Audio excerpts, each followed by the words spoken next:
Paz de Cristo, irmãos. Eu vou vir com um estudo hoje, vou trazer um estudo sobre as duas casas de Israel. E o foco do estudo hoje vai ser as duas casas de Israel, se a descendência na carne tem alguma coisa a ver com as duas casas de Israel.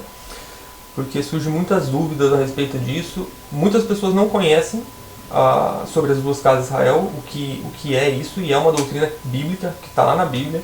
Depois que você entende isso, a palavra fica, você consegue entender muito mais coisas na palavra, fica muito mais lindo a obra de Cristo, tudo faz muito mais sentido. Só que muitas pessoas não conhecem sobre isso, e quando elas passam a conhecer sobre isso, surgem muitas dúvidas. Então Efraim, eles vão falar, tá, mas Efraim é na carne? Eu sou Efraim, e se eu não for um descendente físico de Efraim, será que eu não sou então? E surgem muitas dúvidas, e tem pessoas que ensinam sobre as duas casas e ensinam de modo equivocado. Então esse vídeo vai ser para tentar esclarecer essa dúvida. E para esclarecer isso, eu dividi esse estudo em 4 pontos. Eu acho que a gente vou ter que fazer duas partes desse estudo. Tentar fazer 2 pontos na primeira parte, 2 pontos na segunda parte, mas pelo que me parece vai ficar bem explicadinho, não vai ter dúvida mais se a descendência física na carne tem ou não sentido, é ou não na carne sobre as duas casas de Israel. E já vou deixar aqui a resposta, que é não é na carne, nem para Efraim e nem para Judá. Isso vai ficar claro, até no final do estudo isso vai ficar bem claro. Então, uma coisa que eu queria falar aqui antes de a gente entrar nos 4 pontos também, é que Deus, no plano dele, quando você entende sobre as duas casas de Israel, você vai entender isso. Ele usou Efraim para que os gentios pudessem entrar em aliança com Cristo. Só que tudo se converge em Cristo. Cristo, ele é o verdadeiro Israel, ele é o verdadeiro Efraim, ele é o verdadeiro Adão, ele é o verdadeiro Davi, tudo se converge em Cristo. Então, o ponto do estudo vai ser esse. A descendência na carne conta alguma coisa? Não. Então vamos ver agora esses 4 pontos.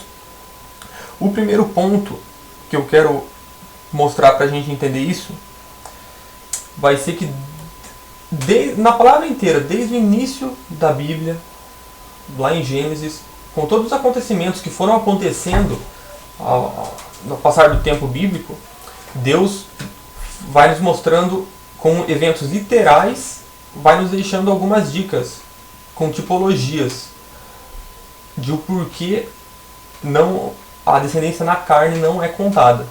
Então, se a gente for ver, por que você acha, você já se perguntou, por que você acha que sempre os principais personagens bíblicos, aquele que é o primogênito na carne, ele não recebe a promessa, mas aquele que é o segundo ou terceiro filho, mas o que se torna o primogênito no espírito é o que recebe a promessa?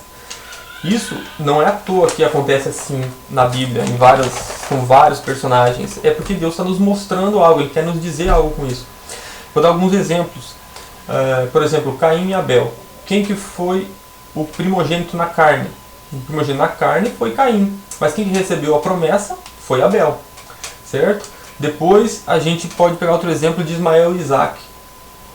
Tem lá toda a história de Sara e Agar. Posso fazer um vídeo explicando melhor isso depois, mas aqui vamos rapidinho. Quem foi o primogênito na carne foi Ismael. Mas quem que recebeu a promessa? Sobre quem era a promessa? Era em Isaac. Ele era o filho da promessa, Ismael era o filho da carne. E depois com Esaú e Jacó, mesma coisa. Rúben, filhos de Israel. Rúben era o primogênito, mas quem recebeu a primogenitura? José. Depois os filhos de José, quando Israel vai adotar os filhos. Quem que era o primogênito na carne? Manassés. Mas quem recebeu a promessa, a bênção? Efraim. Então a gente vê por toda a história bíblica esses eventos literais que aconteceram, mas que Deus estava nos mostrando algo com isso. E por último, a gente vê Adão e Cristo. Adão era o homem carnal, o primogênito da carne. Cristo é o primogênito do Espírito. Ele é o espiritual. Isso está lá em 1 Coríntios 15, de versos 45 a 47. Então, todas essas coisas nos apontam e nos mostram isso, que a descendência contada não é na carne, mas a descendência no Espírito. Certo? Um exemplo muito simples que a gente pode deixar é a respeito, lá em Gênesis 22, quando Deus pede para Abraão sacrificar Isaac, e ele vai falar para Abraão: Abraão, pega o seu filho, o seu único filho. Mas ele já tinha Ismael, certo? Então por que ele falou o seu único filho, se referindo a Isaac? Porque para Deus é o filho da promessa que conta. O filho da carne não conta na promessa, não é contado na promessa. Então, isso são todas tipologias e dicas que Deus nos deixou na palavra para nos mostrar essas coisas. Então, esse foi o primeiro ponto, essa parte tipológica que Deus nos deixa. O segundo ponto, agora a gente vai entrar um pouquinho na palavra. Paulo tinha esse entendimento muito claro, e a gente vai ver isso. Paulo nos mostra que não é na carne, é no Espírito. Então deixa eu abrir aqui em Gálatas 3. Vamos abrir aqui em Gálatas 3. Deixa eu ver aqui, ó. Então tá aqui, ó. Gálatas 3, 16 a 17. Diz assim, ó: Ora, as promessas foram feitas a Abraão e a sua descendência. Não diz as descendências, como falando de muitas, mas como de uma só. É a tua descendência, que é Cristo. Ou seja, o que Paulo está falando aqui? Que a promessa não foi feita para as descendências, ou seja, como se fosse todos os descendentes na carne de Israel. Não, a promessa era para um descendente na carne de Israel, de Judá, né? De Israel depois de Judá, que é Cristo. Então até aqui, até Cristo, Deus usou a descendência na carne como era a promessa feita lá no Antigo Testamento, certo? E aí no 17 ele vai continuar.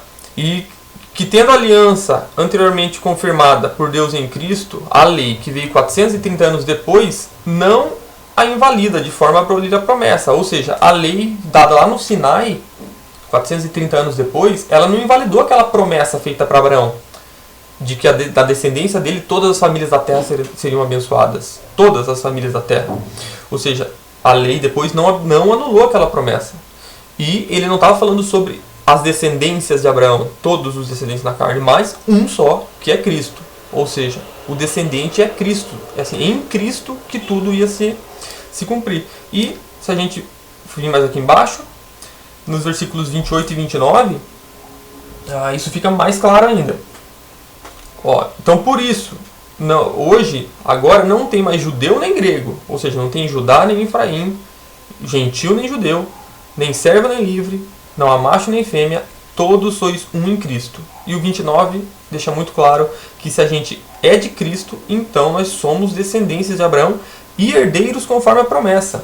Ou seja, os herdeiros, a descendência de Abraão, os herdeiros conforme a promessa, os herdeiros da promessa, das promessas lá do Antigo Testamento, todas as promessas feitas para Israel, para Abraão, para Isaac, para Jacó, todas aquelas promessas vão se cumprir não nos descendentes físicos. E muitos falam, não, aquelas promessas eram para os Israel, para os judeus, para Israel na carne. A igreja é separada, isso é o que o dispensacionalismo prega.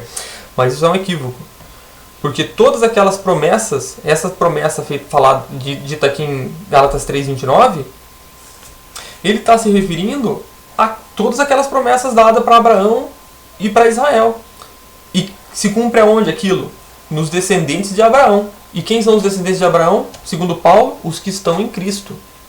E não os descendentes na carne. E, para a gente continuar essa ilustração, imagina aqui que Paulo está escrevendo a carta aos Gálatas, e ele está escrevendo aqui o capítulo 3. O capítulo 3 é isso que ele está falando, que a descendência não é na carne. A descendência é no descendente, é os que estão em Cristo. Certo? E no capítulo 4, ele está continuando o raciocínio dele, ele já passa para o capítulo 4, e ele vai usar uma ilustração de exatamente o que eu tinha falado ali no primeiro ponto. Ismael, Isaac, Sara e Agar, que são as respectivas mães deles. E olha o que fala aqui em Gálatas 4. partir do 22. Porque está escrito que Abraão teve 2 filhos, um da escrava e outro da livre. Todavia, o que era da escrava nasceu segundo a carne, mas o que era da livre por promessa. O que se entende por alegoria, porque essas são 2 alianças, uma do Monte Sinai, gerando filhos para a servidão, que é Agar. Ora, esta Agar é o Sinai, um monte da Arábia, que corresponde a Jerusalém que agora existe, pois é escrava com seus filhos. Mas a Jerusalém que é de cima é livre, a qual é a mãe de todos nós. Então aqui ele está dando a ilustração daquilo que eu tinha falado. Olha o que fala no versículo 23. Segundo a carne. Ou seja, o filho da escrava, Ismael, é segundo a carne. Mas o filho da livre, Isaac, é o filho da promessa. E quem que é contado como descendência? O filho da promessa, não o filho da carne. É o que ele falou no capítulo anterior. Os descendentes, os que estão em Cristo, são a descendência de Abraão. E não os descendentes na carne de Israel. Esses não são a verdadeira descendência de Abraão. É isso que Paulo está tratando aqui em Gálatas. Outro ponto. Efésios 2. Vamos dar uma olhadinha aqui em Efésios 2. Efésios 2 vai deixar isso bem claro também. Aqui a partir do versículo 11. Deixa eu só ver se eu esqueci de falar alguma coisa aqui que eu tinha anotado. Eu só tinha anotado aqui que pra gente... Deixa eu inverter aqui. Então, eu só tinha anotado aqui que o dispensacionalismo, ele está equivocado nisso. Ele divide Israel, descendência na carne, da igreja, descendência no espírito ou na promessa. E aí ele coloca como que Deus vai ter duas esposas distintas, vai tratar com uma de um jeito e com a outra de outro jeito. Isso é um equívoco. Gálatas colocam uma pá de cal em cima do dispensacionalismo. Eu não sei como que os dispensacionalistas eles lidam com esses textos. Mas vamos lá, vamos para voltar aqui para Efésios. Efésios 2, então. Portanto, lembrai-vos de que vós, no outro tempo... Opa, eu não estou aqui. Aí. Aqui, portanto, lembrai-vos que vós, no outro tempo, eres gentis na carne. Ou seja, em outro tempo a gente era gentil na carne. Chamados de incircuncisão, pelos que na carne se chamam circuncisão. Feitos pelas mãos de homens. Aqui são os judeus, certo? Então a gente era gentil na carne. A gente era chamado de incircunciso por aqueles que são circuncisados pela mão de homem. Naquele tempo, a gente estava sem Cristo. Quando a gente está sem Cristo, a gente está separado da comunidade de Israel. A gente está estranho às alianças da promessa, não tendo esperança. Ou seja, naquele tempo a gente estava separado e estranho às alianças da promessa. Quando a gente está em Cristo, a gente é Israel, o Israel da promessa. E todas as promessas da aliança, as alianças da promessa estão... A gente vai participar delas. Falando 13. Mas agora em Cristo Jesus, vós, que antes estavam longe, mas que pelo sangue de Cristo chegastes perto. Aqui ele está falando sobre os de perto e os de longe. A gente vê isso sendo falado no Antigo Testamento. E para quem já conhece a doutrina das duas casas, quem que são os de perto? Os de perto é a casa de Judá, os que se manteram casados com Deus. A gente vai ver isso no quarto ponto desse estudo. Vai estar, acho que na segunda parte. Mas para quem ainda não conhece, eu vou falar rapidinho. Os de perto, casa de Judá. Os de longe, casa de Efraim, que foram abandonados, entre aspas, por Deus, que receberam carta de divórcio. Um outro, agora, desculpa os dispensacionalistas, mas eu vou ter que entrar nesse ponto de novo. Um outro erro que eles usam é que eles falam que lá em Daniel 9, eles vão tratar quando Daniel fala sobre as 70 semanas, que as 70 semanas são determinadas sobre o seu povo e a sua santa cidade. E eles falam, as 70 semanas são só para judeus, porque é sobre o povo de Israel. ou seja, só para os judeus. Eles colocam como sendo o povo na carne. Só que se a gente for lá em Daniel, vamos lá em Daniel 9, olha quem que é o povo de Daniel. O versículo 7 diz assim: a ti, ó Senhor, pertence a justiça, mas a nós a confusão de rosto, como hoje se vê, aos homens de Judá e aos moradores de Jerusalém, e a todo o Israel, aos de perto e aos de longe, em todas as terras por onde os tem lançado. Se você entende sobre as duas casas, você sabe que Efraim ele foi disperso após a invasão assíria, que a Síria tomou eles cativos, e eles nunca mais voltaram a ser povo de Deus e foram dispersos pelas nações, ou seja, os de perto, Judá, e os de longe, em todas as terras por onde foram lançados. Ou seja, esse é o povo de Daniel, tanto a casa de Efraim quanto a casa de Judá. E aí lá no versículo 24 vai falar que 70 semanas estão determinadas sobre o teu povo e sobre a tua santidade. O povo de Daniel não são só os judeus. Então voltando lá para Efésios 2. Efésios 2. Então aqui no versículo 13 falou sobre os de perto e os de longe, né? Agora estão em Cristo, tanto os que estavam longe quanto os que estavam perto. Porque ele é nossa paz, o qual de ambos os povos fez um, e derrubando a parede de separação que estava no meio. Ou seja, de ambos os povos ele fez um, Cristo fez um, de ambos. Em Cristo, como fala, daí a gente tem que lembrar de Gálatas. Em Cristo está a descendência de Abraão. Os que estão em Cristo dos dois povos, ou seja, tanto judeus quanto gentios, porque os gentios vão entrar através da casa de Israel, de Efraim, na aliança. Então de ambos os povos ele fez um.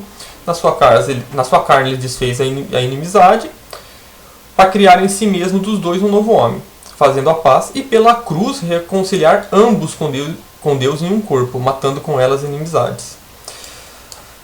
Aqui no 18, porque por ele ambos temos acesso ao Pai em um mesmo Espírito. Eu acho que já deu para pegar o que está dizendo aqui em Efésios, certo? Vamos ver aqui, ó. Agora somos a família no 19. Eu anotei aqui o 19. Tá? Eu anotei aqui no 19, ó. Assim, então, nós não somos mais estrangeiros, nem forasteiros, mas somos concidadãos dos santos e da família de Deus. Ou seja, aqueles que naquele tempo estavam sem Cristo, separados da comunidade de Israel e estranhos à aliança da promessa, ou seja, os gentios que estão na casa de Israel, Efraim. Agora, nós não somos mais estrangeiros. Quando a gente entra em Cristo, nós não somos mais estrangeiros, mas somos concidadãos dos santos e da família de Deus. Qual é a família de Deus? Israel. Então nós somos Israel, o Israel da promessa, e não o Israel da carne. Todos os que estão em Cristo são o Israel da promessa. Quem é o Israel da promessa? A igreja. Então, esse é o segundo ponto que eu queria dizer. Gálatas 3 e 4 e Efésios 2 deixa bem claro que a descendência na carne não é contada. Quem é a descendência de Cristo, Israel, os descendentes de Abraão são os que estão em Cristo. Então, a descendência na carne ela não é mais contada. E para quem entende sobre as duas casas, para quem já entende alguma coisa sobre isso, vamos olhar. Queria ver aqui, para ilustrar ainda melhor o meu ponto que eu estou querendo mostrar. Vamos ver Êxodo 19, dos versículos 5 a 6. Deixa eu achar aqui Êxodo 19. Então, Êxodo 19, eles estão prestes a receber os 10 mandamentos, né, de Deus. Eles vão se casar com Cristo. A gente vê que se você vê lá no capítulo 24 de Êxodo, vai ter um casamento de Israel com Deus. E aqui nos versículos 5 e 6 vai dizer assim, ó: se vocês diligentemente ouvirem minha voz e guardarem a minha aliança, então vocês vão ser a minha propriedade peculiar entre todos os povos. Eles vão ser um reino sacerdotal e o povo santo. Estas são as palavras que falará aos filhos de Israel. Ou seja, eles seriam um povo distinto, um povo adquirido por Deus. Eles seriam um reino de sacerdotes e um povo santo. Certo? Agora, se a gente for em 1 Pedro, lá em 1 Pedro, 2, de 9 a 10. A gente vai ver que Pedro, ele vai estar falando isso para quem? Para a igreja. Quem é a igreja? O Israel da promessa. Quem é o Israel da promessa? Os que estão em Cristo, a descendência de Abraão, como fala lá em Gálatas.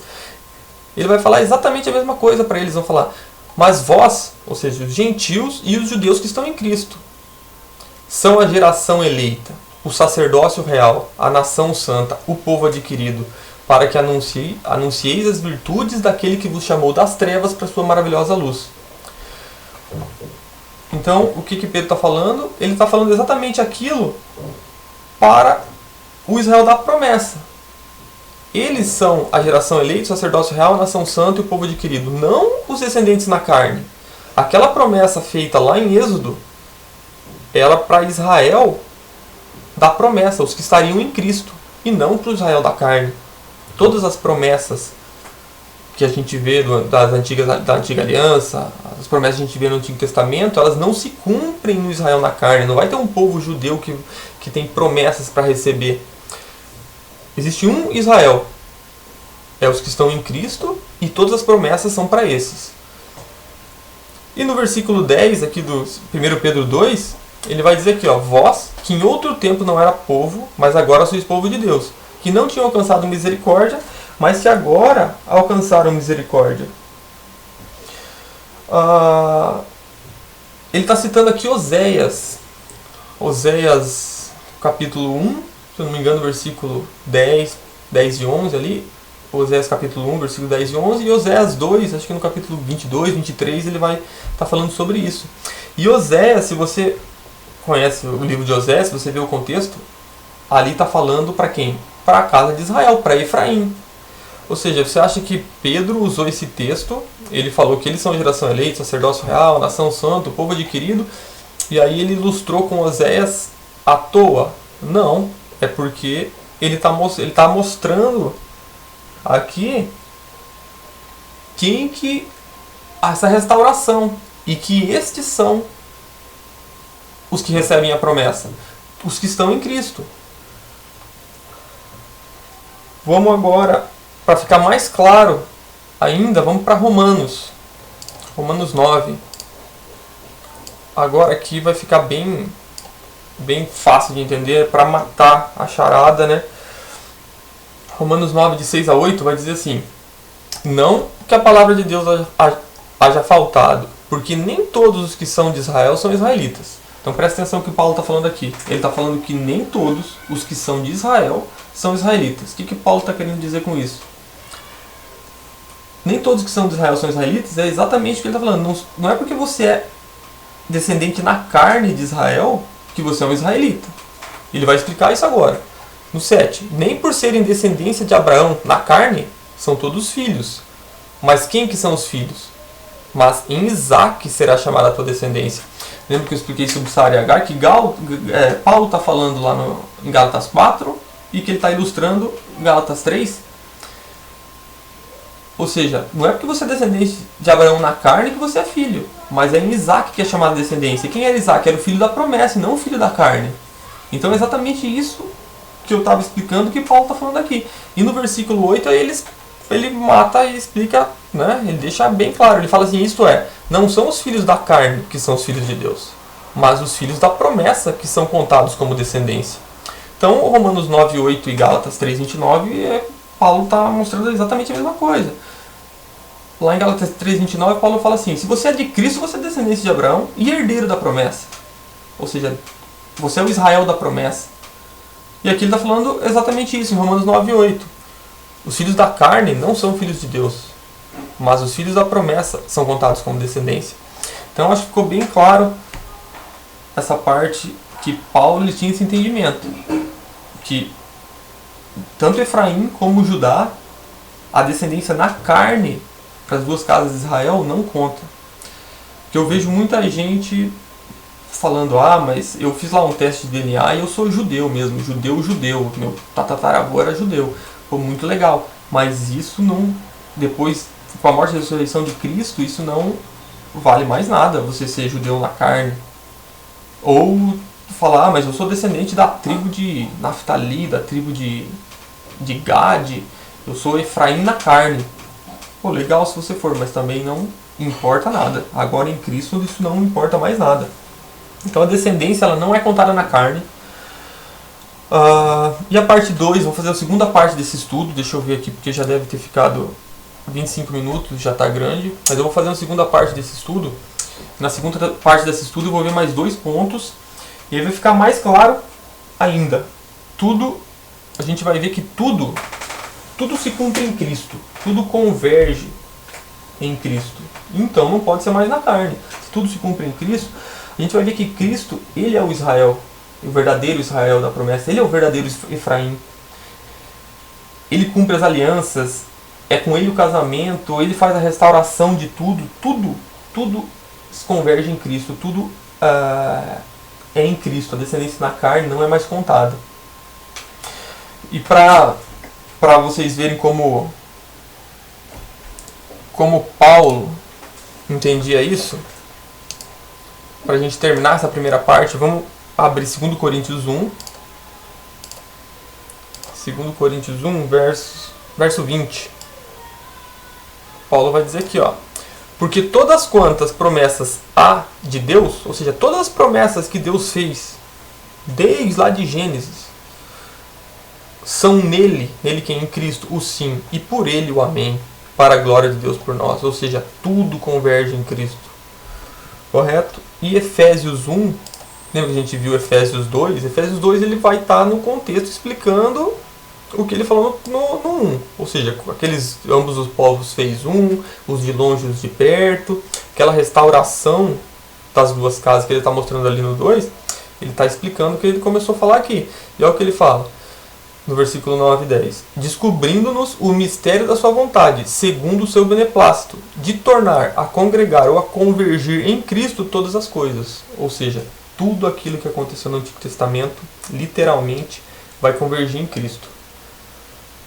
Ou seja, a descendência na carne, ela não tem mais nada a ver. As duas casas de Israel, se você for na carne, isso não tem mais nada a ver. Então, irmãos, essa foi a primeira parte do estudo. Eu vou fazer uma segunda parte com mais 2 pontos para terminar de mostrar isso. Acho que daí vai ficar bem claro e não vai deixar nenhum ponto sem nó. Então, irmãos, muito obrigado. Que Deus abençoe vocês. Espero que vocês tenham gostado. Já fazia um tempo que eu não fazia vídeo. Se inscrevam no canal, curtam, compartilhem esse vídeo. E que Deus abençoe a todos.